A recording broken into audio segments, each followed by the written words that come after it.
नमस्कार प्रिय बंधुओं। आज के वीडियो के माध्यम से हम लोग चर्चा करेंगे एजुकेशन के सेकंड चैप्टर के बारे में, जो कि बीए फर्स्ट सेमेस्टर के छात्र छात्राओं के लिए, यानी कि बीए प्रथम वर्ष के प्रथम सेमेस्टर में जो छात्र छात्राएँ अभी एडमिशन लिए हैं, उनके सिलेबस के अकॉर्डिंग जो दूसरा अध्याय है उसके बारे में आज के वीडियो के माध्यम से चर्चा करेंगे। दूसरा बोले तो या तीसरा और दूसरा दोनों को इंक्लूड कर लें तो आज के वीडियो के माध्यम से हम चैप्टर नंबर 2 और चैप्टर नंबर 3 दोनों को समाप्त कर देंगे। लेकिन इसका अध्याय संख्या, चूँकि मैं अब इसमें 2 और 3 लिख दूं तो उसका कोई मैटर मतलब नहीं होता है। कुल मिलाकर के आपका सिलेबस कंप्लीट करवाने का प्रयास अब की बार मेरा है कि परीक्षा के अंत तक आते आते आपका सिलेबस कवर करवा दिया जाए। ठीक है, तो चैप्टर नंबर 2 के बारे में आज की वीडियो के माध्यम से चर्चा करेंगे। न्यू बैच है 2024-25 का, बिल्कुल फ्री में आपको ये वीडियोस यूट्यूब पर मिलेंगी। लेकिन अगर आप कोर्स लेंगे हिंदी साहित्य का तो उसमें इसके पीडीएफ वगैरह भी मिलेंगे। यानी अगर आपको इसका पीडीएफ चाहिए या किसी भी सब्जेक्ट का पीडीएफ चाहिए तो उसके लिए आपको कोर्स लेना पड़ेगा। ठीक है, कोर्स एक प्रकार से मात्र 100 रुपये का कोर्स रखा गया है, ज़्यादा महंगा भी कोर्स नहीं है। ठीक है, कोर्स का जो प्राइस है, हिंदी का कोर्स जो लॉन्च किया गया है उसकी प्राइस मात्र 100 रुपीज़ है, यानी कि 100 रुपये में आप सारे सब्जेक्ट पाएंगे। ठीक है, सारे विषय की एक प्रकार से क्लासेस आपको उस ग्रुप में मिलेंगी जिस ग्रुप में आपको जोड़ा जाएगा। उसके सारे विषय की वीडियोस के अलावा आपको वीडियोस तो मिलेंगे ही, इसके अलावा वीडियोस के अलावा उसके पीडीएफ नोट्स जो होंगे, ठीक है, वो पीडीएफ नोट्स भी मिलेंगे। प्लस में ऑब्जेक्टिव और सब्जेक्टिव दोनों टाइप के क्वेश्चंस और आंसर्स मिलेंगे। इसके अलावा मॉडल पेपर्स आपको मिलेंगे खूब, जैसे पेपर में आते हैं आपके। ठीक है, अलग अलग विश्वविद्यालयों के मॉडल पेपर्स। इसके अलावा आपको मैराथन क्लास भी आपको मिलेगी। ठीक है, और परीक्षा के अंतिम समय में आपका टेस्ट भी लिया जाएगा। तो इस तरीके से आपके लिए बहुत ही हेल्पफुल होंगे अगर आप कोर्स ले लेंगे। तो मात्र 100 रुपये में आपको कोर्स मिलेगा। करना आपको कुछ नहीं है, बस करना यही है कि 91 61 93 60 62 ये मेरा व्हाट्सअप नंबर है, इसी पर आपको एसएमएस कर देना है। ठीक है, क्या कर देना है एसएमएस 91 61 93 60 62 पर कि सर जी हमको कोर्स चाहिए, बीए प्रथम सेमेस्टर में हमने एडमिशन लिया है। आपका कोई भी सब्जेक्ट है आप कोर्स ले लीजिए, तो 2-3 सब्जेक्ट की क्लासेस तो आपकी हो ही जाएंगी। ठीक है, हिंदी का तो बिल्कुल पूरा का पूरा कोर्स आपको मिलेगा, बाकी सब्जेक्ट का भी पूरा का पूरा कोर्स मैं करवाऊंगा। तो अगर आपके सब्जेक्ट हैं तो आप डायरेक्ट हमसे जुड़ पाएंगे। प्रथम सेमेस्टर में अगर आपने एडमिशन लिया है, शुक्ला स्टडी पॉइंट बीए के क्षेत्र का नंबर 1 यूट्यूब चैनल रहा है पिछले 4 वर्षों से, और लगातार आपके लिए मैं मेहनत करता रहा हूँ। ठीक है, वैसे तो पिछले 7 वर्षों से मैं पढ़ा रहा हूँ, लेकिन एक प्रकार से बीए के क्षेत्र में जो क्रांति आई है शुक्ला स्टडी पॉइंट के माध्यम से, वो पिछले 4 वर्षों में आई है। ठीक है, तो आपके लिए मैं दिन रात मेहनत करता हूँ, अकेले मेहनत करता हूँ आपके लिए, और आपके लिए अच्छा अच्छा कंटेंट लाता हूं। तो प्लीज़ वीडियो को लाइक जरूर करा करें। इससे पहले चैप्टर नंबर 1 और सिलेबस डिस्कशन की वीडियो ऑलरेडी यूट्यूब पर अवेलेबल है हमारे चैनल पर, आपने नहीं देखा तो प्लीज़ देख लीजिएगा। ठीक है, चले जो है दूसरा जो टॉपिक है, इसमें हमको क्या पढ़ना है, शिक्षा के अर्थ के बारे में, शिक्षा की परिभाषा के बारे में। वैसे तो आपको इसमें क्या पढ़ना था, इसमें पढ़ने की अगर मैं बात करूं तो इसमें आपको और भी चीज़ें पढ़नी थी। जैसे इसमें आपको बेसिकली पढ़ना था क्या, इसमें आपको पढ़ना था शिक्षा के अर्थ के बारे में, शिक्षा के बारे में और शिक्षा की परिभाषा के बारे में, शिक्षा के उद्देश्य के बारे में, और भी चीज़ों के बारे में आपको यहाँ पर जानना था। ठीक है, मैं थोड़ा सा 1 मिनट में अभी आ रहा हूँ। ठीक है, तो इसमें हमको कई सारी चीज़ें पढ़नी थी, और जो मैं आपको आज की वीडियो के माध्यम से समझाने का प्रयास करूँगा, बहुत ही बारीकी के साथ चीज़ों को मैं बताने वाला हूँ, तो परेशान नहीं होना अपने को। ठीक है, क्योंकि शुक्ला स्टडी पॉइंट आपके साथ लगातार बना हुआ है। हम लोगों ने पहले चैप्टर में क्या देखा था महोदय, हम लोगों ने पहले चैप्टर में देखा था प्राचीन भारतीय ज्ञान परंपरा को समझा था हम लोगों ने। इसके अलावा जीवन का मार्ग कैसा हो, गुरु और शिष्य की अवधारणा या गुरु और शिष्य का संबंध कैसा होता था प्राचीन काल के दौरान, उसके बारे में मैंने आपको बताई थी। मैंने कहा था कि चैप्टर नंबर 2 में हम लोग शिक्षा की अवधारणा समझेंगे, शिक्षा की अवधारणा में शिक्षा का अर्थ और प्रकृति के बारे में जानेंगे। फिर इसके बाद में चैप्टर नंबर 3 में विद्या ज्ञान शिक्षण और प्रशिक्षण बनाम शिक्षा के बारे में समझना है, तो ये भी आज की वीडियो के माध्यम से मैं कवर कर लूँगा। शिक्षा का उद्देश्य व्यक्तिवादी, सामाजिक, लोकतांत्रिक और व्यवसायिक, ये सब आज की वीडियो के माध्यम से हम लोग जानने का प्रयास करेंगे। यानी कि पूरा का पूरा यूनिट नंबर 1 जो होगा समाप्त हो जाएगा। ठीक है, यानी चैप्टर नंबर 2 3 4 ये सब आपके समाप्त हो जाएंगे। हम लोग एक प्रकार से सेकंड यूनिट में, यानी कि जो आपका तीसरा चैप्टर होगा, उसमें शिक्षा के कार्य के बारे में चर्चा करेंगे। इसमें सांस्कृतिक विरासत का प्रसारण, मानव मूल्य और का अधिग्रहण और सृजन, राष्ट्रीय एकता के लिए शिक्षा, अंतर्राष्ट्रीय समझ के लिए शिक्षा, ये सब समझने का प्रयास करेंगे। सिलेबस डिस्कशन मैंने ऑलरेडी किया हुआ है, अगर आपने नहीं देखा तो प्लीज़ देख लीजिएगा। ठीक है, चलें, शिक्षा का अर्थ क्या है। देखिए, शिक्षा का कोई एक अर्थ नहीं, शिक्षा का शाब्दिक अर्थ अलग होता है, शिक्षा का व्यापक अर्थ, शिक्षा का एक प्रकार से संकुचित अर्थ, कई अर्थ होते हैं शिक्षा के। सबसे पहले समझते हैं शिक्षा का अर्थ क्या है। शिक्षा का तात्पर्य जीवन में चलने वाली ऐसी प्रक्रिया प्रयोग से है जो मनुष्य को अनुभव के द्वारा प्राप्त होते हैं और उसके पथ प्रदर्शक बनते हैं। यह प्रक्रिया सीखने के रूप में बचपन से चलती है। और जीवन प्रत्न चलती रहती है, जिसके कारण मनुष्य के अनुभव भंडार में लगातार वृद्धि होती रहती है। तो यानी शिक्षा जो है ये जीवन प्रत्न चलने वाली है। मनुष्य जब पैदा होता है तब से लेकर के और जब तक मर नहीं जाता व्यक्ति तब तक कुछ ना कुछ सीखता रहता है, यानी कि जीवन प्रत्न चलने वाली एक क्रिया होती है शिक्षा, ठीक है। जिसके कारण से क्या होता है, मनुष्य का जो अनुभव होता है, अनुभव का जो भंडार होता है उसमें लगातार क्या होती है, वृद्धि होती है, लगातार उसका ज्ञान विज्ञान बढ़ता रहता है। शिक्षा शब्द जो है संस्कृत के शिक्ष धातु से बना हुआ है, जिसका अर्थ होता है सीखना अथवा सिखाना। शिक्षा का मतलब सीखना सिखाना होता है। बेसिकली आपने ये समझा। शिक्षा का अर्थ आंतरिक शक्तियों अथवा गुणों का विकास करना भी होता है, यानी शिक्षा के द्वारा हम अपनी आंतरिक शक्तियों का, अपने जो एक प्रकार से आंतरिक शक्ति है या आंतरिक जो हमारे गुण हैं, हमारी जो क्वालिटीज़ हैं, उनमें हम इंक्रीजमेंट कर सकते हैं, बढ़ोतरी कर सकते हैं। ये रहा शिक्षा का अर्थ। शिक्षा का शाब्दिक अर्थ कभी कभी आपसे अति लघुत्तरीय प्रश्नों में पूछा लिया जाता है, तो शिक्षा का शाब्दिक अर्थ समझेंगे। शिक्षा का शाब्दिक अर्थ क्या है भैया, देखिए बहुत ही सरल है, इसमें ज़्यादा कुछ समझाने वाला था नहीं, इसीलिए मैंने ज़्यादा डिटेल में इसको बताया नहीं। शिक्षा का शाब्दिक अर्थ, शिक्षा का शाब्दिक अर्थ का मतलब होता है, शाब्दिक अर्थ का मतलब होता है कि शिक्षा जो शब्द है इसका अगर हम संधि विच्छेद करें, शिक्षा शब्द के अकॉर्डिंग समझे तो इसका अर्थ क्या होगा। देखिए शिक्षा शब्द जो है अंग्रेजी का पर्यायवाची शब्द है, या अंग्रेजी के एजुकेशन शब्द का हिंदी रूपांतरण है, ऐसा कहें तो ज़्यादा उचित होगा। एजुकेशन शब्द का हिंदी रूपांतरण है शिक्षा। एजुकेशन शब्द जो है ये अंग्रेजी भाषा का है, लेकिन ये जो एजुकेशन शब्द है लैटिन भाषा से इसकी उत्पत्ति हुई है। लैटिन भाषा का एक शब्द है एडुकेटम, ठीक है। एडुकेटम शब्द या एजुकेटम शब्द जो है इससे मानी जाती है एजुकेशन शब्द की उत्पत्ति, जो कि लैटिन भाषा का है। एडुकेटम शब्द की बात की है तो इसको दो शब्दों में आप कैटेगराइज इसको तोड़ सकते हैं। पहला है ई, दूसरा है डूको, ठीक है। यानी ई और डूको से मिलकर के बना है एडुकेटम, ठीक है। ई का मतलब होता है, ई तथा डूको से मिलकर के क्या बना है, ई और डूको से मिलकर के बना है एडुकेटम। ई का अर्थ होता है टू लीड फोर्थ या फिर टू एक्सट्रैक्ट आउट। अतः इस प्रकार से एडुकेटम का अर्थ क्या होगा, शाब्दिक अर्थ आंतरिक को बाहर लाना, या जो आपके अंदर है उसका बाह्य प्रकटीकरण। यानी शिक्षा के द्वारा एजुकेशन क्या मतलब क्या होता है कि जो हमारे अंदर जो एक प्रकार से जो शक्तियां हैं, जो क्वालिटी है, उस क्वालिटी और शक्ति को हम प्रकटीकरण कर पाएँ, उसको बाहर कर पाएँ। यही एक प्रकार से क्या होता है, यही होता है भैया एडुकेटम का मतलब या एजुकेशन का मतलब। ये शिक्षा का शाब्दिक अर्थ हुआ, ठीक है। अब समझ लेते हैं प्राचीन भारत में शिक्षा का क्या अर्थ हुआ करता था। प्राचीन समय में शिक्षा का अर्थ प्राचीन भारत में कैसा था, ये भी प्रश्न अति लघुत्तरी में कई बार परीक्षा में आया हुआ, कई विश्वविद्यालयों में। प्राचीन भारत में शिक्षा को विद्या के नाम से जाना जाता था। विद्या शब्द की व्युत्पत्ति विद धातु से हुई है, जिसका अर्थ होता है जानना, ठीक है। विद्या शब्द एक प्रकार से जो आज शिक्षा हम लोग जानते हैं, वेदों में उसको विद्या कहा गया। विद्या शब्द विद धातु से बना है। विद जो संस्कृत के शब्द होते हैं उनको धातु वर्ण होते हैं, उनको धातु कहते हैं, ठीक है। सॉरी। तो विद धातु से बना, जिसका अर्थ क्या होता है, जानना, सीखना। इस तरह विद्या शब्द का अर्थ ज्ञान से होता है, नॉलेज से होता है।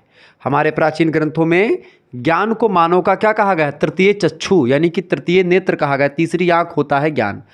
मनुष्य, देखिए सूरदास जी ज्ञानी व्यक्ति थे, उनकी तीसरी आंखों से उन्होंने अपनी चीज़ों को देखा। भगवान शिव विद्या के एक प्रकार से देवता या विद्या देने वाले, बहुत ज़्यादा एक प्रकार से अगर आपको विद्या नहीं आ रही तो भगवान शंकर की पूजा करेंगे तो उससे विद्या प्राप्त होती। क्यों? क्योंकि उनके 3 नेत्र होते हैं।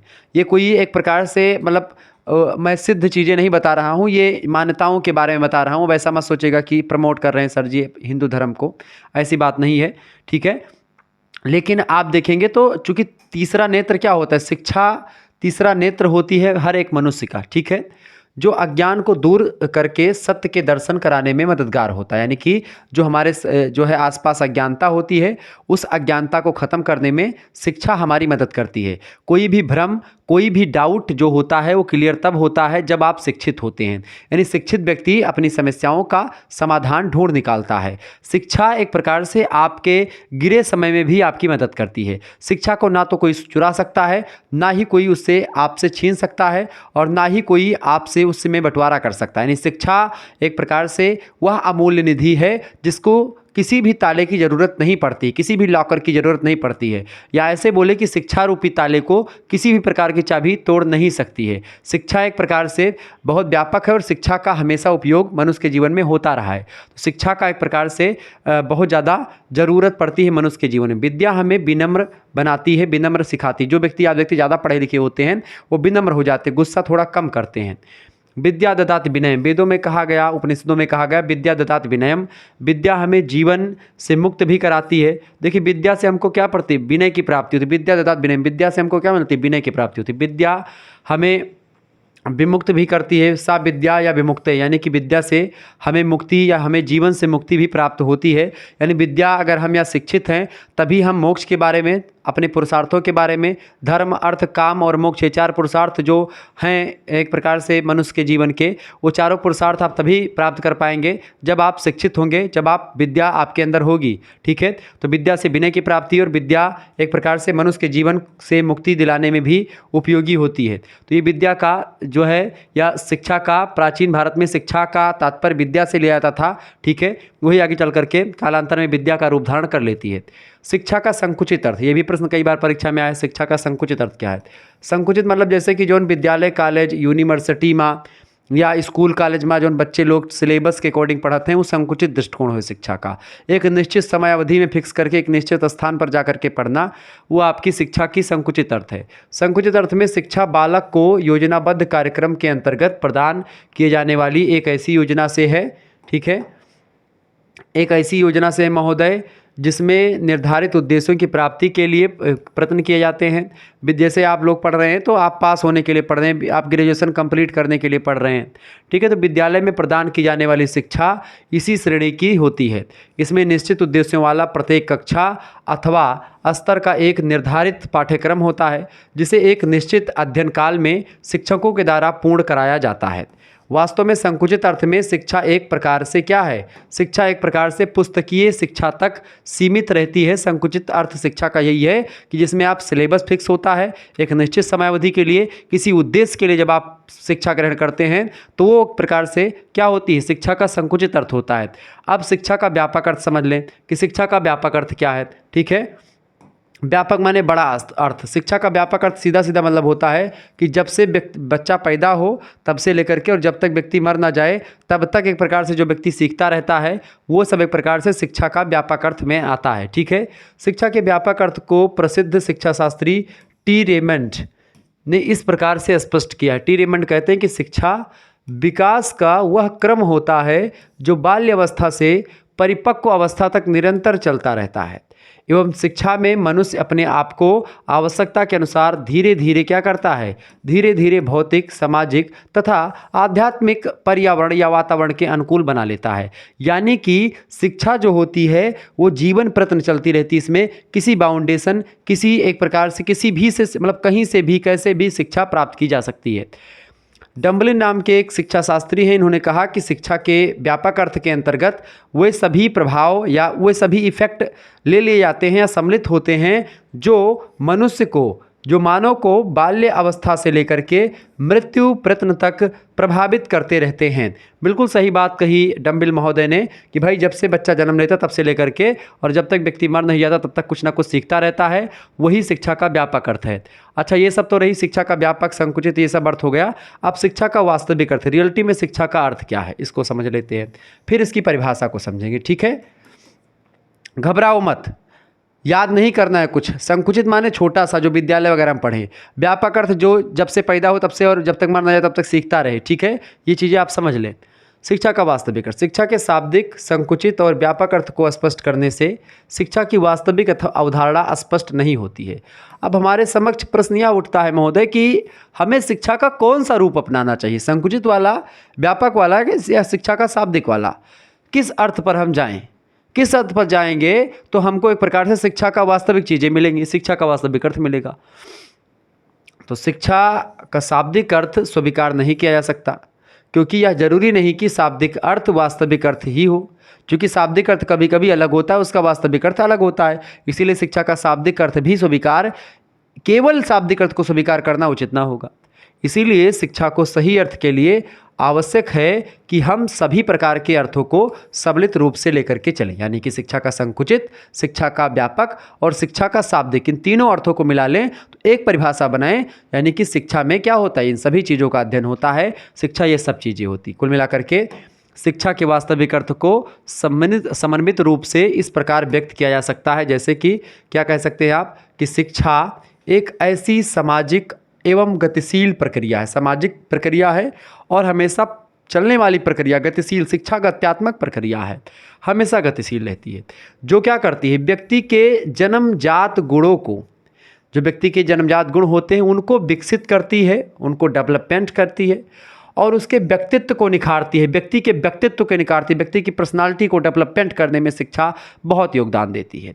एवं सामाजिक वातावरण के साथ बच्चे का सामंजस्य करने में एक प्रकार से शिक्षा जो होती बड़ी उपयोगी होती है। यानी शिक्षा के द्वारा ही व्यक्ति सामाजिकरण के नियमों को जान पाता है, समाज में उठने बैठने का तौर तरीका, समाज में बोलने का तौर तरीका, ये सब एक बच्चा तभी जान पाता जब वो शिक्षित होता है। यानी शिक्षा के द्वारा सामाजिक वातावरण के साथ सामंजस्य स्थापित करने के योग्य व्यक्ति बनता है, व्यक्ति का व्यक्तित्व निखरता है, व्यक्ति के जन्मजात जो गुण होते हैं उनका विकास होता है शिक्षा के द्वारा। यह सामाजिक और गतिशील प्रक्रिया व्यक्ति को, यानी शिक्षा जो कि एक सामाजिक और गतिशील प्रक्रिया है, यह व्यक्ति को उसके कर्तव्यों का ज्ञान कराते हुए कि एक व्यक्ति का क्या कर्तव्य होता है, उसके विचार और व्यवहार में समाज के लिए कल्याणकारी परिवर्तन लाती है। ये होती है एक प्रकार से शिक्षा, ये होती है एक प्रकार से क्या, एजुकेशन या शिक्षा। ठीक है, ये बात आप ध्यान रखेंगे।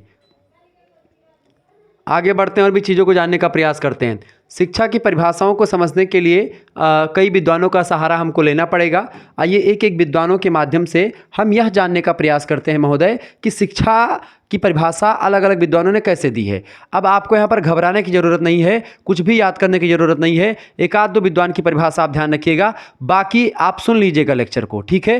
बाकी मैं रिवीजन क्लास भी करवाऊँगा, वहाँ आपके लिए चीज़ें समझा दूँगा। हालाँकि यहाँ पर आप पढ़ते चलिए। सुकरात को अंग्रेजी में सोक्रेटिस कहा जाता है, बड़े अच्छे विद्वान माने जाते हैं। सुकरात ये प्लेटो के गुरु हैं, ठीक है, प्लेटो के गुरु हैं सुकरात। यानी सुकरात के शिष्य कौन है, प्लेटो। सुकरात के शिष्य कौन है भैया, प्लेटो जो है शिष्य हैं सुकरात के, और प्लेटो के शिष्य हैं भैया कौन, अरस्तु, ठीक है। अरस्तु प्लेटो के शिष्य हैं और अरस्तु का शिष्य कौन था, सिकंदर। सिकंदर महान आप लोगों ने नाम सुना होगा, ये ध्यान रखेंगे। यानी सिकंदर के गुरु थे अरस्तु, अरस्तु के गुरु थे कौन, प्लेटो, और प्लेटो के गुरु कौन है, सुकरात। ये बात आप ध्यान रखेंगे। सुकरात ने परिभाषा दी शिक्षा की, कहा कि शिक्षा का तात्पर्य क्या है, संसार के सर्वमान्य विचारों को, संसार के या विश्व के सर्वमान्य विचारों को, जो कि प्रत्येक मनुष्य के मस्तिष्क में स्वभावतः निहित होते हैं। हर एक व्यक्ति के मस्तिष्क में सर्वमान्य विचार जो होते हैं संसार के, वो होते हैं, वो प्रकाश में लाना। यानी वही जो सार्वभौमिक या एक प्रकार से जो चीज़ें मस्तिष्क में स्वभावतः हर एक व्यक्ति के विचार होते हैं, सर्वमान्य विचार होते हैं संसार के हर व्यक्ति के मस्तिष्क में, उसी विचार को बाहर लाने का प्रक्रिया ही शिक्षा कहलाती है, प्रकाश में लाना ही शिक्षा है, ऐसा कहा सुकरात ने, ठीक है। इसके बाद में आते हैं प्लेटो, इनके शिष्य सुकरात के। प्लेटो कहते हैं कि शारीरिक, मानसिक और बौद्धिक, यानी कि एक प्रकार से बोले तो फिजिकल, मेंटल एंड जो है इंटेलिजेंस, यानी बुद्धि, बौद्धिक, ठीक है। तो शारीरिक, मानसिक और बौद्धिक विकास, यानी कि ये सब डेवलपमेंट की प्रक्रिया जो होती है शिक्षा के द्वारा ही होती है। यानी शिक्षा के द्वारा ही व्यक्ति का शारीरिक विकास, मानसिक विकास और बौद्धिक विकास संभव होता है। यानी कि शिक्षा क्या है, शारीरिक, मानसिक और बौद्धिक प्रक्रिया होती है मनुष्य के जीवन की, ठीक है। इसके बाद में अगले विद्वान आते हैं स्ट्रेयर महोदय।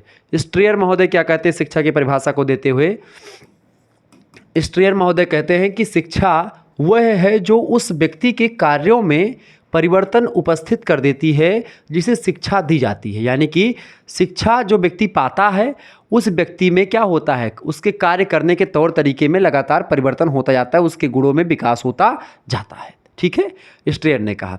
इसके बाद में अपने जो वेदांताचार्य हैं, वेदांत दर्शन के प्रणेता माने जाते हैं महोदय शंकराचार्य जी।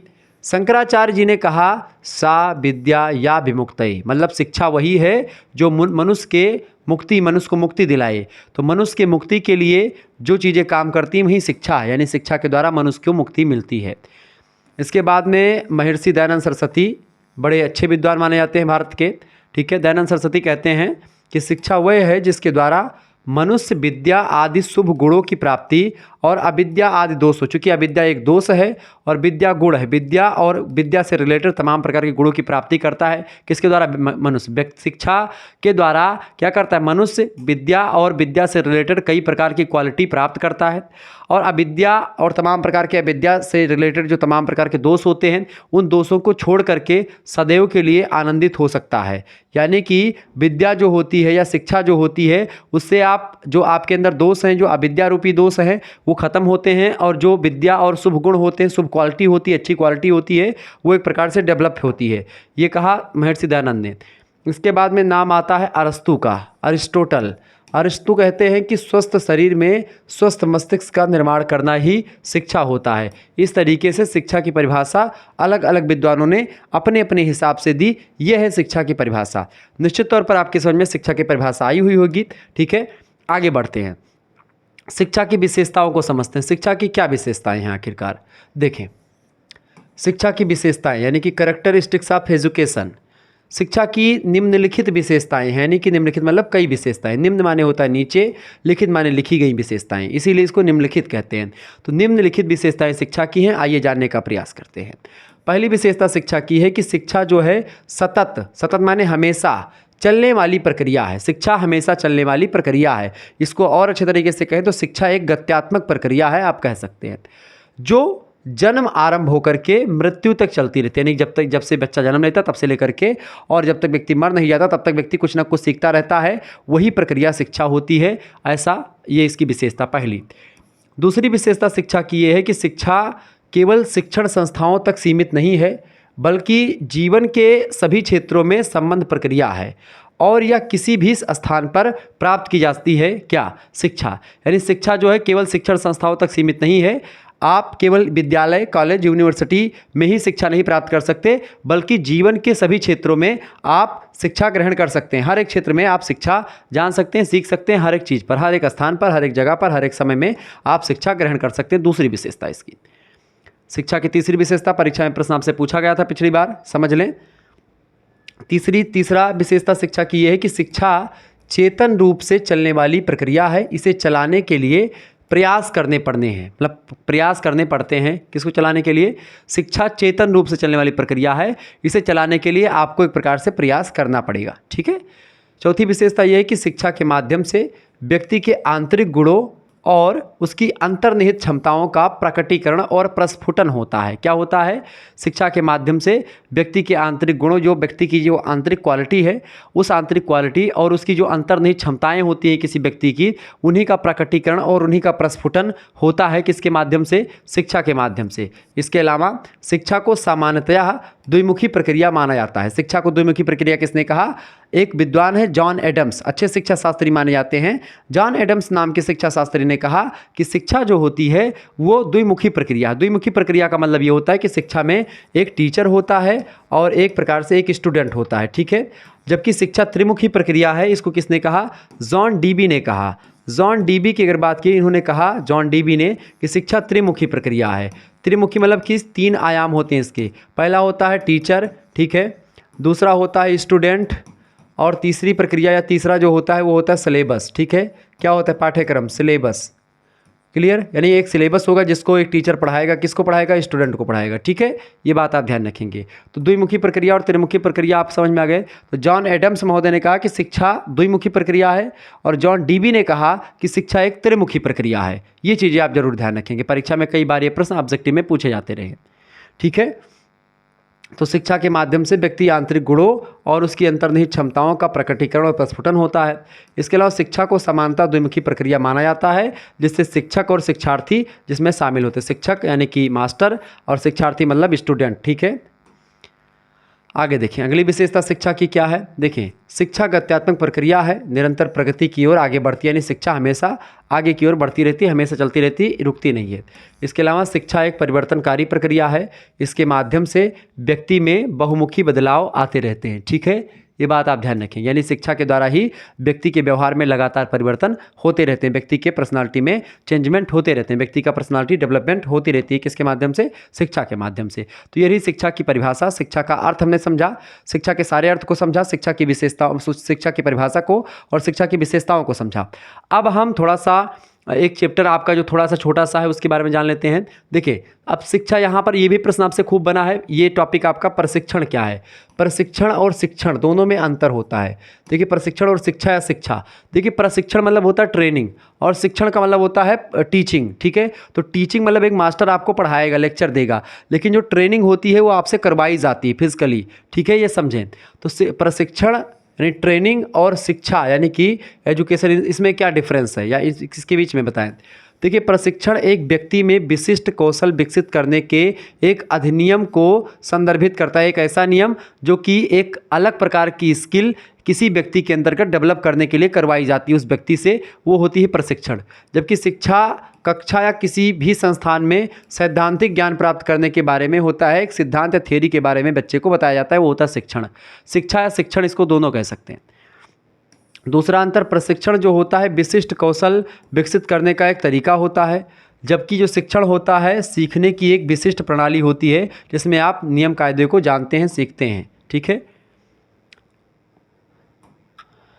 तीसरा अंतर ये है कि प्रशिक्षण जो होता है पूरी तरह से व्यवहारिक अनुप्रयोग पर आधारित होता है, इसमें आपको सिद्धांतों पर फोकस नहीं करना होता है। व्यवहार में जैसे ट्रेनिंग होती है मिलिट्री वगैरह की, पुलिस वगैरह की ट्रेनिंग होती है, लेकिन उससे पहले आप शिक्षण दे करके जाते हैं। टीचिंग जो होती है, टीचिंग मतलब पढ़ाना लिखाना। शिक्षा सैद्धांतिक अभिविन्यास यानी शिक्षा एक प्रकार थ्योरेटिकल है और ये प्रैक्टिकल है। क्लियर। प्रशिक्षण की अवधारणा संकीर्ण है। प्रशिक्षण केवल छोटे से एरिया के लिए होता है, किसी पर्टिकुलर एरिया के लिए, जबकि शिक्षा की अवधारणा तुलनात्मक रूप से अधिक व्यापक है प्रशिक्षण, यानी प्रशिक्षण से बड़ी होती है शिक्षा या शिक्षण। ठीक है। अगला अंतर यह कि प्रशिक्षण में यानी ट्रेनिंग में विशेष कार्य के संबंधों में अनुभव शामिल होता है, इसमें अनुभव की ज़रूरत पड़ती है। शिक्षा में कक्षा में सीखना शामिल होता है, इसमें अनुभव की ज़रूरत उतनी नहीं होती है। ठीक है। अगला अंतर आप देख ले, छठा अंतर है प्रशिक्षण वर्तमान नौकरी के लिए तैयार कराता है। जिस नौकरी के लिए आप पेपर दे करके पास हो जाते हैं उसके बाद में आपकी ट्रेनिंग होती है, वही ट्रेनिंग आपका प्रशिक्षण होता है। शिक्षा व्यक्ति को भविष्य की नौकरी और चुनौती के लिए तैयार करती है। ठीक है, जबकि नौकरी करने के लिए तैयार कौन करता है? प्रशिक्षण। नौकरी पास करने के लिए, नौकरी में जाने के लिए शिक्षा की ज़रूरत पड़ती है। इसके अलावा प्रशिक्षण की अवधि सीमित होती है, लिमिटेशन में होती है, जबकि शिक्षा की अवधि विशाल होती है, लगातार चलती रहती है। ट्रेनिंग एक सीमित दायरे में 1 साल की ट्रेनिंग, 2 साल की ट्रेनिंग, 3 साल की, 5 साल की ट्रेनिंग हो सकती है, जबकि शिक्षा की अवधि विशाल होती है, लगातार चलती रहती है हमेशा। ठीक है। आप शिक्षा का संकुचित अर्थ ही देख लें तो आप 14-15 साल पढ़ते हैं, लेकिन उसके बजाय आप जो प्रशिक्षण होता है आपका 1-2 साल में प्रशिक्षण या 6 महीने का ट्रेनिंग हो जाती है, उसके बाद में आप पढ़ाते हैं। ठीक है। प्रशिक्षण का उद्देश्य कर्मचारियों के प्रदर्शन में सुधार करना होता है, जबकि शिक्षा का उद्देश्य तर्क और निर्णय की भावना को विकसित करना होता है। ठीक है, ये भी एक अंतर है। इसके अलावा अगला अंतर है प्रशिक्षण जो है एक विशिष्ट कार्य करने के लिए सीख होती है, जबकि शिक्षा सामान्य अवधारणाओं के बारे में सिखाता है। तो सामान्य जो कॉन्सेप्ट होते हैं उनके बारे में शिक्षा हमको बताती है। प्रशिक्षण एक विशिष्ट कार्य करने के लिए एक सीख होती है कि किसी भी काम को कैसे किया जाए, इसको बताने के लिए ज़रूरी होता है। तो प्रशिक्षण और शिक्षण, प्रशिक्षण बनाम शिक्षण में आप ये चीज़ें ध्यान रखेंगे। प्रशिक्षण बनाम शिक्षण में यही चीज़ें आपको लिख देनी है, बस आपको नंबर मिल जाएगा। आगे थोड़ा सा और आगे बढ़ते हैं, शिक्षा का क्या उद्देश्य है अब इसको समझ लेते हैं। शिक्षा के कई सारे उद्देश्य हैं, जिन उद्देश्यों के बारे में आपने अभी देखा। ठीक है, तो शिक्षा के कई उद्देश्य बेसिकली रहे हैं, उन्हीं उद्देश्यों के बारे में जानने का प्रयास करते हैं। शिक्षा के उद्देश्यों में बेसिकली शिक्षा के उद्देश्य में व्यक्तिवादी, सामाजिक, लोकतांत्रिक और व्यावसायिक जो उद्देश्य हैं उन उद्देश्यों के बारे में जान लेते हैं। ठीक है, क्लियर। देखिए मैं तीव्र गति से आगे इसलिए बढ़ रहा हूँ ताकि जो है आपको कम समय में अधिक से अधिक चीज़ें समझा पाऊँ। ठीक है, अधिक से अधिक चीज़ें बता पाऊँ। अभी ऑब्जेक्टिव टाइप के क्वेश्चंस भी मैंने रखे हैं, उसको भी चर्चा करेंगे।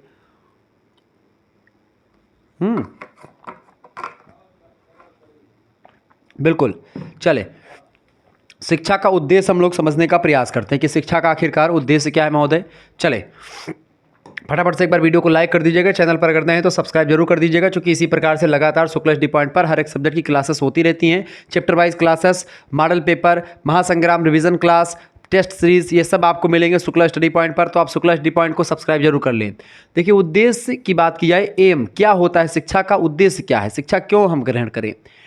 उद्देश्य एक पूर्वदर्शित लक्ष्य होता है। पूर्वदर्शित मतलब पहले से फिक्स कर देते कि भाई हम ये काम कर रहे हैं तो हमको ये प्रॉफिट होगा, या ये कर रहे हैं तो ये होगा, या इसलिए हम ये काम कर रहे हैं। जैसे कि हम पढ़ा रहे हैं तो मेरा उद्देश्य क्या है कि आपको पास करवाना, या आपके अंदर सिलेबस के बारे में बताना, या आपके अंदर शिक्षा के बारे में डेवलपमेंट करना, या शिक्षा आपको देना, ये मेरा उद्देश्य है। तो शिक्षा का उद्देश्य क्या है, तो पूर्वदर्शित लक्ष्य होता है, यानी पहले से हमको ये पता होता है कि हमारा लक्ष्य ये है, तो वही लक्ष्य। जो किसी क्रिया को संचालित, जो किसी क्या करता है, जो किसी, यहाँ पर किसी कर लें, जो किसी क्रिया को संचालित करता है अथवा व्यवहार को मोटिवेट करता है, प्रेरित करता है, ठीक है, वो होता है आपका शिक्षा का उद्देश्य। यदि लक्ष्य निश्चित तथा स्पष्ट होता है तो व्यक्ति की दिशा जो होती है, व्यक्ति की दिशा उस समय तक उत्साहपूर्वक चलती रहती है जब तक उस लक्ष्य को प्राप्त नहीं कर लेता वो व्यक्ति, ठीक है। यानी कि जब एक प्रकार से ये पता होता है कि हमको इसलिए ये चीज़ करनी है तो वो चीज़ अच्छे तरीके से होती है। यानी कि एक लक्ष्य, एक निश्चित लक्ष्य की ओर जब हम आगे बढ़ते हैं तो वो चीज़ें अच्छी होती हैं। जैसे जैसे लक्ष्य के निकट आता जाता है, जैसे जैसे लक्ष्य निकट आता जाता है, व्यक्ति अपने लक्ष्य को प्राप्त कर लेता है, ठीक है।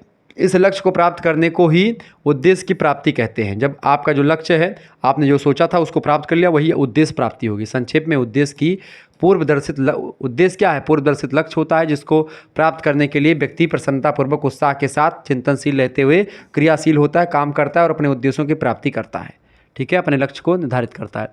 शिक्षा के उद्देश्यों के विभिन्न रूप होते हैं। मोटे तौर पर हम शिक्षा के सभी उद्देश्यों को निम्नलिखित शीर्षकों में विभाजित कर रहे हैं। जैसे कि पहला है विशिष्ट उद्देश्य शिक्षा का। शिक्षा का विशिष्ट उद्देश्य क्या है, इसको समझते हैं। देखिए, विशिष्ट उद्देश्य की अगर बात की जाए तो विशिष्ट उद्देश्यों को असामान्य उद्देश्यों की संज्ञा दी जाती है। इन उद्देश्यों का क्षेत्र तथा प्रकृति सीमित होती है।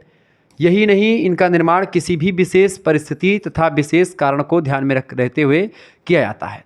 इस दृष्टि से यह उद्देश्य लचीले, यानी कि बहुत ही बदलाव युक्त होते हैं। लचीला मतलब क्या होता है, कभी भी इसमें संशोधन हो सकता है। अनुकूल, योग्य तथा परिवर्तनशील होते हैं। दूसरे शब्द में शिक्षा के विशिष्ट उद्देश्य देश, काल और परिस्थिति, यानी कि देश, काल यानी समय, परिस्थिति मतलब सिचुएशन के अनुसार बदलते रहते हैं। ये एक प्रकार से शिक्षा का विशिष्ट उद्देश्य होता है।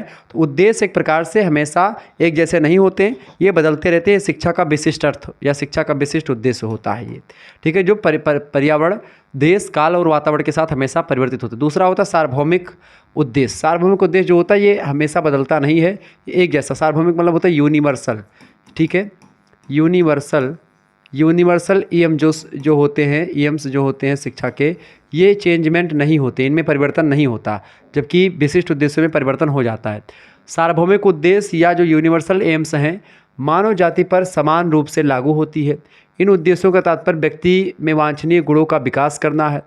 अतः इनका क्षेत्र विशिष्ट उद्देश्यों की भांति किसी विशेष स्थान अथवा देश तक सीमित न होकर के या रह करके संपूर्ण मानव जाति है। समान उद्देश्यों की प्रकृति की भी विशिष्ट उद्देश्यों की भांति सीमित नहीं होती। अतः यह उद्देश्य सनातन, निश्चित, अपरिवर्तनशील होते हैं, इसमें कोई परिवर्तन नहीं होता और हमेशा ऐसे होते हैं। संसार के सभी शिक्षा दर्शनों ने इन उद्देश्यों के सार्वभौमिक महत्वों को स्वीकार किया, यानी कि ये महत्व या उद्देश्य जो सार्वभौमिक उद्देश्य होते हैं इसका अपना अलग महत्व होता है। मानव के व्यक्तित्व का संगठन, उचित शारीरिक तथा मानसिक विकास, समाज की प्रगति यानी कि सोशल प्रोग्रेस, प्रेम और अहिंसा, ये सब शिक्षा के कुछ ऐसे ही सार्वभौमिक उद्देश्य हैं जो शिक्षा को सार्वभौमिक रूप प्रदान करने में जो है निपुण है। यानी कि किसी भी समाज में आप देखें तो शिक्षा का जो उद्देश्य होता है वो हर व्यक्ति को एक प्रकार से उसकी क्वालिटी मेंटेन करने के लिए, शिक्षा कभी भी मारपीट करना नहीं सिखाती। शिक्षा हमेशा ही सौहार्द, प्रेम, सहानुभूति की बात करती है और उसके बारे में बताती है। शिक्षा के द्वारा हम भाईचारे की बात करते हैं। शिक्षा आपको ये कभी नहीं बताती कि आप किसी से लड़ाई झगड़ा करो। शिक्षा आपको हमेशा ये बताती है कि आप एक प्रकार से पढ़ो और आप अच्छे तरीके से रहो, ठीक है, आप जो है सौहार्दपूर्ण तरीके से व्यवहार करो लोगों से, ठीक है। अगला तीसरा उद्देश्य शिक्षा का, व्यक्तिगत उद्देश्य क्या है शिक्षा का? देखें, व्यक्तिवादियों के अनुसार, व्यक्तिवादी तमाम प्रकार के विचारक रहे, उनके अनुसार समाज की अपेक्षा व्यक्ति बड़ा होता है, यानी समाज छोटा है, व्यक्ति बड़ा है। व्यक्तियों ने समाज का निर्माण किया है, व्यक्तिवादी ऐसे बताते हैं। जबकि समाजवादी कहते हैं कि समाज का निर्माण व्यक्तियों ने जरूर किया है, लेकिन समाज के द्वारा व्यक्ति का निर्माण किया जाता है, ठीक है, बिना समाज के व्यक्ति नहीं रह सकता। अतः शिक्षा का व्यक्तिगत उद्देश्य व्यक्ति की व्यक्तिगत शक्तियों को पूर्ण रूप से विकसित करने पर बल देता है, यानी कि किसी व्यक्ति की पर्टिकुलर एक प्रकार से जो क्वालिटी उनकी वो इंक्रीज हो। प्रसिद्ध शिक्षा शास्त्री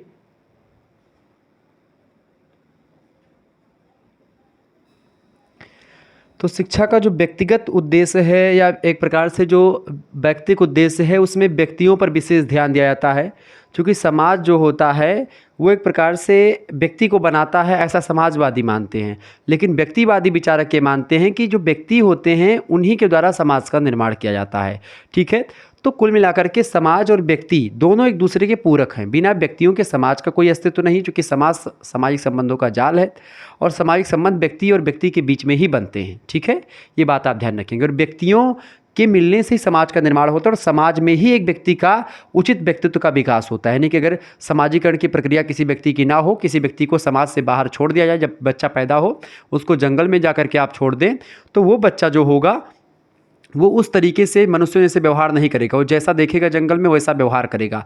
जैसे एक लखनऊ स्टेशन, रेलवे स्टेशन पर एक बच्चा मिला था रामू नाम का, एक बालिका अन्ना मिली थी अलग कहीं पर, एक कैस्पर हाउजर नाम का बच्चा मिला था। तो ये सब ऐसे बच्चे थे जो समाज से बहिष्कृत थे या समाज में एक प्रकार से ये नहीं थे।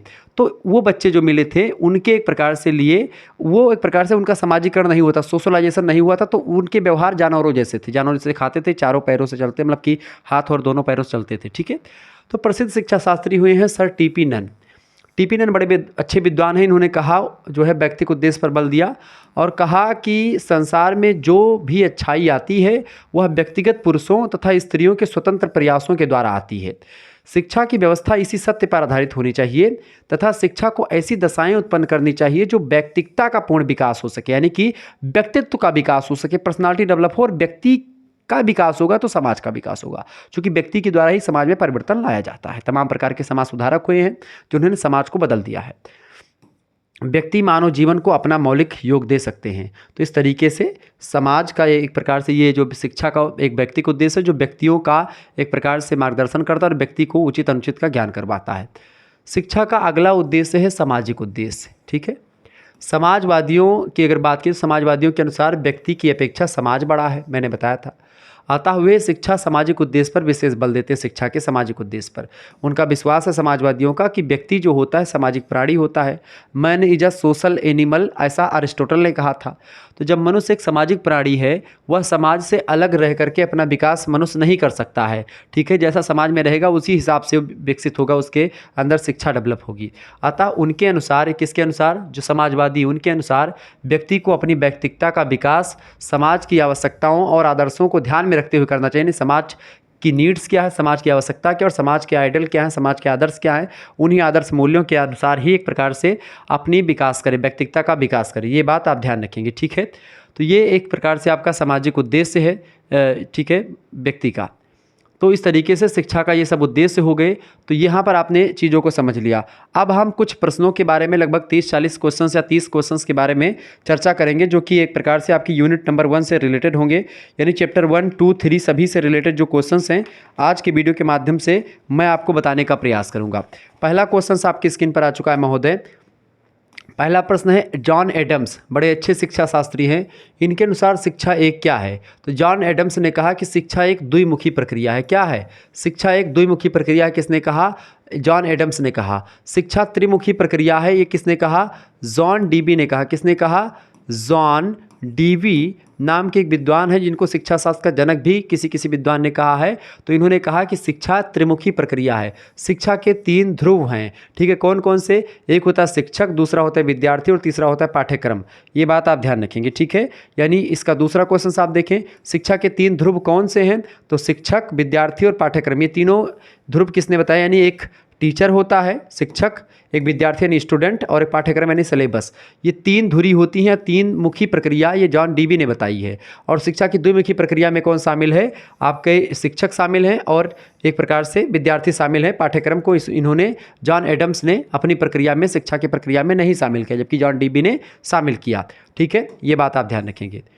आगे बढ़ते हैं अगले प्रश्न की ओर। तीसरा क्वेश्चन आपकी स्क्रीन पर आ चुका है, फटाफट से आप लोग वीडियो को लाइक और शेयर करते रहिएगा। तीसरा क्वेश्चन है, शिक्षा का सामान्य कार्य क्या नहीं है? बताएं, शिक्षा का सामान्य काम क्या नहीं? डिग्री दिलाना, सांस्कृतिक धरोहर का हस्तांतरण करना, मूल्यों का स्थापना करना, व्यक्तित्व का विकास। देखिए, शिक्षा का उद्देश्य व्यक्तित्व का विकास करना है। मूल्यों यानी जो सामाजिक मूल्य होते हैं या भी जो भी वैल्यूज़ होती हैं उनको एक प्रकार से उनकी स्थापना करना, ये शिक्षा का उद्देश्य होता है। सांस्कृतिक जो विरासत है, सांस्कृतिक धरोहर है, उसको एक पीढ़ी से दूसरी पीढ़ी में हस्तांतर करने के लिए शिक्षा रूपी माध्यम की जरूरत पड़ती है, यानी कि ये भी ठीक है। डिग्री दिलाना है शिक्षा का कार्य नहीं है। ठीक है, डिग्री दिलाना शिक्षा का कार्य क्या है? नहीं है। ठीक है, ये बात ध्यान रखेंगे। प्रश्न क्या पूछा गया है कि शिक्षा का सामान्य कार्य क्या नहीं है? तो डिग्री की दिलाना शिक्षा का सामान्य कार्य नहीं है। इसका ए ऑप्शन करेक्ट आंसर हो जाएगा। आगे देखेंगे अगला क्वेश्चन से, मैंने इसको अभी आज ही समझाया है आपको, ठीक है। अगर आपने सिलेबस सही तरीके से पढ़ा है, चैप्टर को सही तरीके से अध्ययन किया है, तो निश्चित तौर पर आपको एक प्रकार से सारे प्रश्नों के उत्तर आ रहे होंगे। देखिए चौथा क्वेश्चन से, सा विद्या या विमुक्त, यानी शिक्षा से क्या होती है? विद्या से मनुष्य की मुक्ति होती है, ठीक है। विद्या से मनुष्य मुक्ति को प्राप्त होता है। किसने कहा? स्वामी विवेकानंद ने नहीं कहा, फ्रोबेल महोदय ने भी नहीं कहा, अरस्तु ने भी नहीं कहा। वेदांताचार्य शंकराचार्य महोदय ने एक प्रकार से कहा कि सा विद्या या विमुक्त है। क्लियर, ध्यान रखेंगे। पांचवा क्वेश्चन है, जीविकोपार्जन की शिक्षा सबसे अधिक प्रभावशाली शिक्षा है, किसने कहा? ये प्रश्न किसने का कथन कि जीविकोपार्जन की शिक्षा सबसे अधिक प्रभावी शिक्षा है, यह कथन किसका है? यह कथन किसका है भैया? आगे चल के ऑप्शन आपको मिलेगा। ऑप्शन आपको मिल रहा है भैया प्लेटो, ऑप्शन मिल रहा है जो है ऑप्शन अगला आपका है रॉस, अगला ऑप्शन है आपका पेस्टोलॉजी और डी ऑप्शन है आपका हॉर्न। बताएं इसका राइट आंसर क्या हो जाएगा? फटाफट से आप लोग बताने का प्रयास करेंगे, बताएं। प्रश्न आपसे क्या पूछा गया था? प्रश्न आपसे पूछा गया था महोदय कि जीविकोपार्जन की शिक्षा सबसे अधिक प्रभावशाली शिक्षा है, यह किसने कहा था? हॉर्न महोदय ने कहा था। ऑप्शन नंबर डी में दिया हॉर्न महोदय, ठीक है। ये रॉस लिखा है, रॉस, ठीक है। जॉन रॉस, प्लेटो, पेस्टोलॉजी, बड़े अच्छे शिक्षा शास्त्री हैं, पेस्टोलॉजी, ठीक है। छठा क्वेश्चन है, एक श्रेष्ठ शिक्षक का वह है जो, एक श्रेष्ठ शिक्षक वह है जो क्या करता है? बताता है? नहीं। प्रदर्शित करता है? नहीं। व्याख्या करता है? नहीं। एक श्रेष्ठ शिक्षक वो होता है जो प्रेरित करता है, मोटिवेट करता है पढ़ने के लिए। ऑप्शन नंबर इसका डी करेक्ट आंसर होगा, ठीक है। मोटिवेशन के साथ शिक्षा देता है। सातवां क्वेश्चन आपकी स्क्रीन पर आ चुका, फटाफट से आप देखेंगे। प्रश्न, इनमें से कौन सा शिक्षा का शाब्दिक अर्थ नहीं है? यहाँ पर जरूर फोकस करें। कभी कभी ऑब्जेक्टिव टाइप के क्वेश्चंस में आप लोग चीज़ों को जानते हैं और एक चीज़ भूल जाते हैं, नहीं वाला, और उसी में आपका प्रश्न गलत हो जाता है। तो इनमें से कौन सा शिक्षा का शाब्दिक अर्थ नहीं है? फटाफट से आप बताएंगे। शिक्षा का शाब्दिक अर्थ क्या नहीं होता है? देखिए शिक्षा का शाब्दिक अर्थ होता है पढ़ाना, ठीक है, बाहर निकलना और मुक्ति प्रदान करना। सा विद्या या विमुक्तये, मैंने बताया था सा विद्या विमुक्तये, शंकराचार्य ने कहा ये भी ठीक है। शिक्षा का अर्थ होता है बाहर निकलना, ये भी ठीक है। शिक्षा का अर्थ होता है पढ़ाना पढ़ना, ये भी ठीक है। शिक्षा का अर्थ शाब्दिक अर्थ नियंत्रित करना नहीं होता है। यानी पूछा क्या गया है यही कि नहीं कौन सा है शाब्दिक अर्थ शिक्षा का? तो ऑप्शन नंबर ए इसका करेक्ट आंसर हो जाएगा। शिक्षा का जो है शाब्दिक अर्थ नियंत्रित करना बिल्कुल भी नहीं है। आगे देखेंगे आठवां क्वेश्चन से, किसने यह कहा कि शिक्षा एक त्रिमुखी प्रक्रिया है? मैंने आपको शुरुआत में बताया था, जॉन डीबी ने कहा था कि शिक्षा एक क्या है? त्रिमुखी प्रक्रिया है। और जॉन एडम्स ने क्या कहा था? शिक्षा एक द्विमुखी प्रक्रिया। किसने कहा था? द्विमुखी प्रक्रिया शिक्षा को किसने कहा था? जॉन एडम्स ने कहा था। ये बात आप ध्यान रखेंगे, ठीक है। ओह सॉरी, चलें आगे देखने का प्रयास करते हैं भाई सभी लोग। 9वां नंबर क्वेश्चन आपकी स्क्रीन पर आ चुका है, फटाफट से आप लोग देखने का प्रयास करेंगे, ठीक है। 9वां नंबर क्वेश्चन से भैया प्रश्न आपकी स्क्रीन पर आ चुका है। आत्म अनुभूति तथा आत्म अभिव्यक्ति का शैक्षिक उद्देश्य संबंधित है। बताएं, आत्म अनुभूति तथा आत्म अभिव्यक्ति का शैक्षिक उद्देश्य संबंधित है शिक्षा के व्यक्तिक उद्देश्य से। बिल्कुल, आत्म अनुभूति और आत्म अभिव्यक्ति ये शिक्षा का व्यक्तिक उद्देश्य से रिलेटेड है। ऑप्शन नंबर इसका ए करेक्ट आंसर हो जाएगा। आगे देखते हैं अगला क्वेश्चन आपकी स्क्रीन पर। 10वां नंबर प्रश्न आप देखेंगे महोदय। 10वां क्वेश्चन से, शिक्षा मनुष्य की जन्मजात शक्तियों का स्वाभाविक समरस और प्रगतिशील विकास है या विकार है? सॉरी, विकास है, डेवलपमेंट है। कथन किसका है? शिक्षा क्या है? मनुष्य की जन्मजात शक्तियों का स्वाभाविक समरस और प्रगतिशील विकास है। यह कथन कहा था शिक्षा शास्त्री पेस्टोलॉजी ने। ऑप्शन नंबर इसका बी करेक्ट आंसर होगा। इंपॉर्टेंट प्रश्न है, परीक्षा में कई बार पूछा जाने वाला प्रश्न है, ठीक है, ध्यान रखेंगे। 11वां क्वेश्चन आपकी स्क्रीन पर आ चुका है, फटाफट से आप देखेंगे। 11वां क्वेश्चन है, अंग्रेजी में एजुकेशन शब्द किस भाषा से लिया गया है? एजुकेशन शब्द लैटिन भाषा का शब्द है, ठीक है, ये बात ध्यान रखें। किस भाषा का? लैटिन भाषा का एडुकेटम शब्द से बना हुआ है, ई+डू को मिल करके, ठीक है। 12वां क्वेश्चन है, शिक्षा में व्यक्तिक उद्देश्य का कौन सा समर्थक था? व्यक्तिक उद्देश्य की शिक्षा के समर्थक कौन है? टीपी नन जो है शिक्षा के व्यक्तिक उद्देश्य के समर्थकों में से एक माने जाते हैं। मैंने आपको बताया था अभी, ठीक है। तो ये सब प्रश्न परीक्षा की दृष्टि से बहुत महत्वपूर्ण है और पिछले कई वर्षों से परीक्षा में पूछे जा रहे हैं। आपकी परीक्षा लिखित हो रही चाहे ऑब्जेक्टिव हो रही, दोनों के लिए मैं पढ़ा रहा हूँ इसीलिए, ताकि कोई दिक्कत ना हो। शिक्षा का व्यक्तिक उद्देश्य है, शिक्षा का व्यक्तिक उद्देश्य क्या है भैया? शिक्षा का व्यक्तिक उद्देश्य होता है क्या? लोकतांत्रिक नागरिकता का विकास करना, या आत्म अभिव्यक्ति करना, या सामाजिक भावना का विकास करना, सामाजिक गुणों का विकास करना। सामाजिक गुणों का विकास करना भी नहीं, सामाजिक भावना का विकास करना भी नहीं, लोक नागरिकता का विकास करना भी नहीं, आत्म अभिव्यक्ति करना। ऑप्शन नंबर इसका बी करेक्ट आंसर हो जाएगा। तो जिन्होंने बी लगाया उनका राइट आंसर हो जाएगा। आगे बढ़ते हुए भी चीज़ों को जानने का प्रयास करते हैं। 14 नंबर क्वेश्चन आपकी स्क्रीन पर आ चुका, फटाफट से आप देखने का प्रयास करेंगे। 14 नंबर क्वेश्चन से महोदय, 14 नंबर क्वेश्चन है, शिक्षा शब्द की उत्पत्ति संस्कृत भाषा के शिक्ष धातु या शिक्ष शब्द से मानी जाती है, जिसका अर्थ क्या होता है। तो शिक्ष शब्द का क्या अर्थ होता है भैया, इसका मतलब होता है सीखना या सिखाना। सीखना या सिखाना ऑप्शन नंबर इसके सी में दिया हुआ है, करेक्ट आंसर हो जाएगा। आगे देखते हैं 15 नंबर क्वेश्चन आ चुका है। 15 नंबर क्वेश्चन आपके स्क्रीन पर आ चुका है, फटाफट से आप देखने का प्रयास करें। शिक्षा जो होती है ये भावी जीवन की तैयारी मात्र नहीं है, बल्कि वरन जीवन यापन की एक प्रक्रिया है। शिक्षा क्या है, भावी जीवन की तैयारी मात्र नहीं है, वरन जीवन मापन की एक प्रक्रिया है। किसने कहा, तो इस कथन को किसने कहा था भैया, फटाफट से आप लोग बताने का प्रयास करेंगे। जॉन डीवी ने कहा था, ऑप्शन नंबर इसका डी करेक्ट आंसर होगा। ये प्रश्न कई परीक्षाओं में आया हुआ है, इंपॉर्टेंट है, पिछले 2 वर्षों में लगातार आ रहा है। अगला क्वेश्चन, शिक्षा का सबसे महत्वपूर्ण कार्य क्या है। शिक्षा का सबसे महत्वपूर्ण काम क्या है भैया, आर्थिक विकास, मानव संसाधन विकास या औद्योगिक विकास या राजनीतिक विकास। तो शिक्षा का सबसे महत्वपूर्ण काम होता है मानव संसाधन विकास, इसीलिए शिक्षा मंत्रालय को पहले मानव संसाधन विकास मंत्रालय भी कहा जाता था। ये बात आप ध्यान रखेंगे, ठीक है। आगे बढ़ते हैं और भी प्रश्नों को जानने का प्रयास। 17 नंबर क्वेश्चन आपके स्क्रीन पर आ चुका है। 17वां क्वेश्चन से, शिक्षा पूर्ण जीवन है किसका कथन है। शिक्षा पूर्ण जीवन है, यह कथन किसका है। शिक्षा पूर्ण जीवन है, हर्बर्ट स्पेंसर नाम के विद्वान ने कहा था इसको। ऑप्शन नंबर इसका ये करेक्ट आंसर होगा। समाज का स्वाभाविक सिद्धांत भी हर्बर्ट स्पेंसर ने ही दिया है, ये बात ध्यान रखेंगे। अगला प्रश्न, शिक्षा वह है जिसका प्रमुख साध्य मुक्ति है, यानी शिक्षा सा विद्या व विमुक्ते। ठीक है, ये कहाँ पर बताई गई हैं बातें, ये एक प्रकार से उपनिषदों में बातें बताई गई हैं। ऑप्शन नंबर इसका एक करेक्ट आंसर हो जाएगा, ठीक है। वैसे कहा है इसको किसने, शंकराचार्य जी ने। 19 नंबर क्वेश्चन आपकी स्क्रीन पर आ चुका है। प्रश्न है, शिक्षा का सार्वजनिक उद्देश्य क्या है। शिक्षा का सार्वजनिक उद्देश्य क्या होता है भैया, समग्र विकास करना, ठीक है। शिक्षा का समान उद्देश्य मतलब सार्वजनिक उद्देश्य क्या होता है, समग्र विकास करना। बी ऑप्शन इसका राइट आंसर होगा। अगला क्वेश्चन है, एजुकेशन शब्द किस भाषा से लिया गया है। एजुकेशन शब्द जो है लैटिन भाषा के एडुकेटम शब्द से बना हुआ है। ऑप्शन नंबर इसका एक करेक्ट आंसर होगा। क्लियर, आगे बढ़िएगा। अगला प्रश्न आपके स्क्रीन पर आ चुका है, 21 नंबर देखें। प्रश्न है, शिक्षा शब्द में ई का क्या अर्थ होता है। ई का मतलब क्या होता है भैया, ई का मतलब होता है अंदर से, ठीक है। अंदर से बाहर निकालने की प्रक्रिया ही शिक्षा होती है। तो ई का मतलब होता है अंदर, डू को मतलब होता है बाहर निकालने की प्रक्रिया, ठीक है। 22 नंबर क्वेश्चन आपकी स्क्रीन पर आ चुका है। वह किसका कथन है, मतलब यह किसका कथन है कि हमें ऐसी शिक्षा की आवश्यकता है जिसके द्वारा चरित्र का निर्माण हो, मानसिक शक्तियाँ पुष्ट हों, बुद्धि का विकास हो और लोग अपने पैरों पर खड़े हो सकें। यह कथन शिक्षा का किसने दिया था, महात्मा गांधी ने दिया था। हमें ऐसी शिक्षा की आवश्यकता है जिसके द्वारा चरित्र का निर्माण हो, मानसिक शक्तियाँ पुष्ट हों, ठीक है, बुद्धि का विकास हो, लोग अपने पैरों पर खड़े हो सके। विवेकानंद जी का ये कथन है, ठीक है। विवेकानंद जी या गांधी जी में इसमें थोड़ा सा अंतर है। हालांकि महात्मा गांधी ने कहा था कि शिक्षा जो होती है वो अंतर्मन, मस्तिष्क, मन और इन सभी का बाह्य प्रकटीकरण होता है, ठीक है। हालांकि पुस्तकों में इसका करेक्ट आंसर जो दिया हुआ है वो गांधी जी ही दिया हुआ है, तो इसको आप गांधी जी लगा सकते हैं, ठीक है। लेकिन मेरे हिसाब से यहाँ पर शिक्षा का ये अर्थ विवेकानंद होगा। इसमें थोड़ा सा डाउट है, इसको अभी थोड़ा सा रखेंगे, नेक्स्ट क्लास में मैं इस पर चर्चा कर दूंगा, ठीक है। अगला प्रश्न 23 नंबर क्वेश्चन आप देखेंगे। शिक्षा में जीविकोपार्जन का उद्देश्य क्यों आवश्यक है। शिक्षा में अमीर बनने के लिए, परिवार का पालन पोषण करने के लिए, आत्मनिर्भर होने के लिए, स्वयं की शिक्षा के लिए। फटाफट से आप लोग बताने का प्रयास करेंगे। शिक्षा में जीविकोपार्जन का उद्देश्य क्यों आवश्यक है, आत्मनिर्भर होने के लिए शिक्षा में जीविकोपार्जन का उद्देश्य आवश्यक है। ऑप्शन नंबर इसका सी करेक्ट आंसर हो जाएगा, ठीक है।